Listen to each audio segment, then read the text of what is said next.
OpenAI is facing a massive lawsuit alleging ChatGPT actually coached a mass shooter. Florida is even looking into criminal charges. We need to talk about what this means for AI liability. Welcome to 5-Minute AI News for Tuesday, May 12th, 2026. Along with that heavy legal battle, we are looking at data centers heading to outer space, massive corporate layoffs at GM, and a brand new era of AI cyber warfare. Let's start with that lawsuit against OpenAI. The complaint alleges the Florida State University shooter spent months communicating with ChatGPT about firearms, timing, and specific victim thresholds before the attack. It is incredibly grim. Florida's Attorney General is even suggesting that if ChatGPT were a person, it could face murder charges. This could set a massive legal precedent for holding AI companies accountable for harmful outputs and failure to moderate dangerous instructions. Speaking of AI causing real-world damage, the cybersecurity landscape is completely shifting.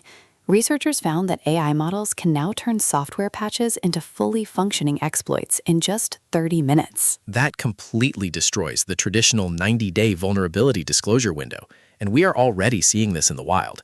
Google just stopped a zero-day exploit targeting a web administration tool that was built using AI to bypass two-factor authentication. The script for that exploit actually had hallucinated scoring metrics and weirdly structured formatting, which was a dead giveaway that a machine wrote it.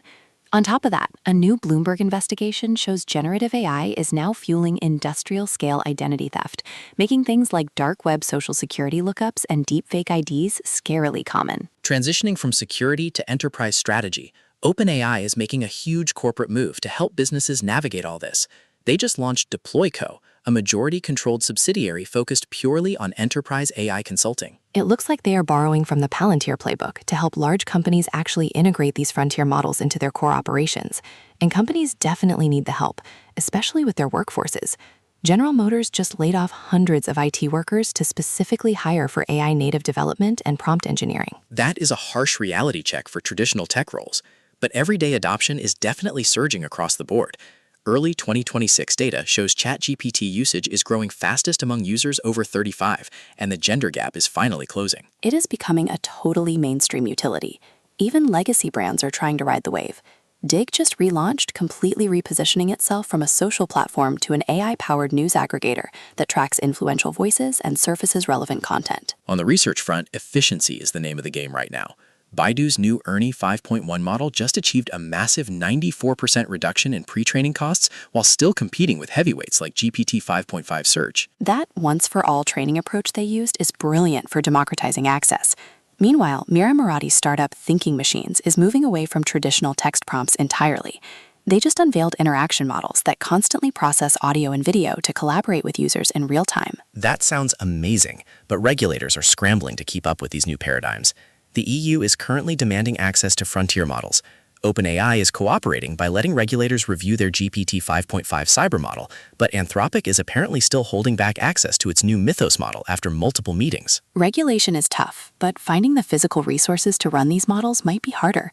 A startup called Cowboy Space Company just raised $275 million to literally launch data centers into Earth's orbit. Space data centers sound like science fiction, but terrestrial constraints are getting very real. Down in Georgia, a data center just guzzled 30 million gallons of water completely unnoticed because of unmonitored industrial hookups. The environmental impact is staggering. It really is, but the money just keeps flowing into the infrastructure.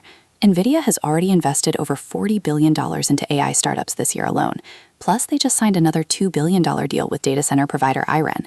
The hardware build-out is nowhere near finished. It really is an arms race for compute. But circling back to our top story, the legal fallout from that Florida lawsuit against OpenAI is going to be the most critical space to watch over the coming months. Absolutely. If you found today's breakdown helpful, please take a second to like, subscribe, and leave us a review on Spotify and Apple Podcasts. Thanks for tuning in and have a fantastic day.